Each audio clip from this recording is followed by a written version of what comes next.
But I know a lot of you don't know you maybe know our faces, don't know our names. I'm Mrs. Asher and Mrs. Madzik here. We are the Family Consumer Ed Department.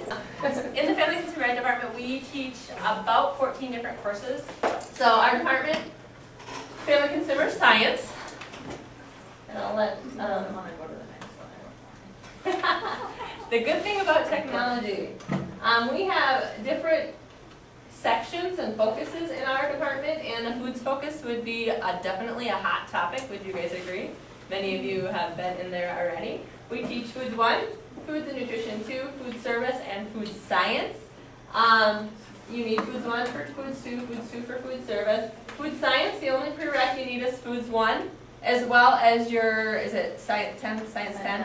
Science 9. So you gotta make sure you get that in. This is an elective credit in science at the high school level, and hopefully in the paperwork process of the state accredited. So that means you can take it just like your regular ChemCom and get credit for it. It is different than some of our other foods courses. But here's some pictures of what happens in our food service class. We have a snack shop, and it's basically making food for others. If you work in the food service industry as a waiter or waitress, a chef, pastry chef, we look over the careers. We have a cake decorator come in and play around with decorating some cakes. This group made fruit pizza, and we have classes come in and we sell to them. I'm looking at changing that to maybe a restaurant theme this next term, just because I'm up for a new project. So this is our food science class. We have a dehydration unit. Food science is definitely science-based, so don't walk in thinking you're going to not do science, because it's all science.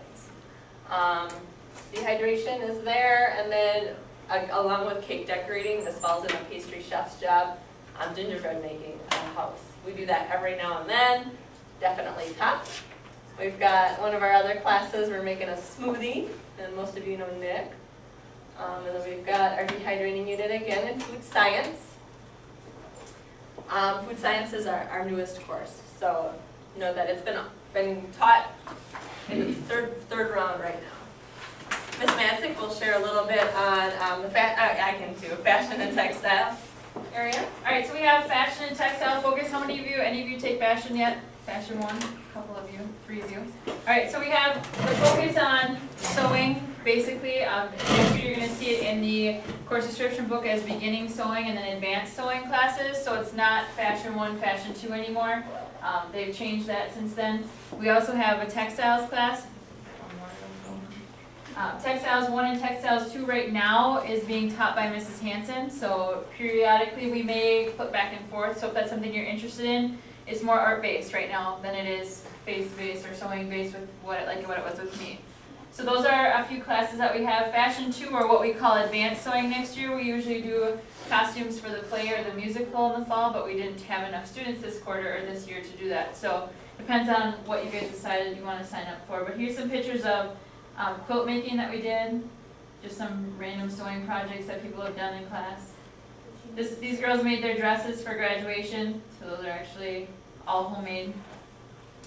So it's pretty fun. I mean, it's all hands-on. It's basically lab-based. All you're doing is sewing, creating projects. There's some more.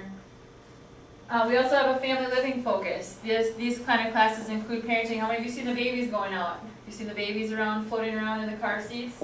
Yeah, we have a parenting class where you're required to take those baby think-it-overs home for a weekend. So if you want to take, that's a class you're interested in, just know that you do have to take that baby for the entire weekend. And also you'll see on here we have an empathy belly that everyone gets to wear. It weighs about 25 to 30 pounds, and it is the outline of a pregnant woman. There's the baby with one of our students. This is the assistant child care class that Mrs. Asher has. If you are interested in working with kids or working in a daycare or something like that, you would want to take a class, the assistant child care class, to get certified to do that. So that's a pretty cool class. Basically, that class you pay for in college. You get it here for free. So I've had some seniors last minute, I need to take that class. And there's Dia with the empathy belly on, so that's the belly that everyone has to wear. You don't have to wear it outside the classroom, but. So basically, in our department, we prepare you for life skills. We try to give you as much as we can to get you guys ready for the for later on. So like when you talk about independent living, If you take nothing else in our classes, either sign up for, I would say, independent living, because it's you get a whole array of different things, from money management to insurance, to buying a car, to renting, to owning, talking about jobs. There's a lot of different things that we go through. We do some meal planning, we do budgeting, all kinds of different stuff in that class. So that's a good, well-rounded class to take. I would say that for you, if you are struggling to find time to get our classes in. Also, relationships class is another really good one. Parenting, I mean, most of you in here will probably be parents someday, so it isn't necessarily a bad thing to kind of get to know kids a little bit and work with some kids. So there's lots of different options for you. We teach a lot of different classes, and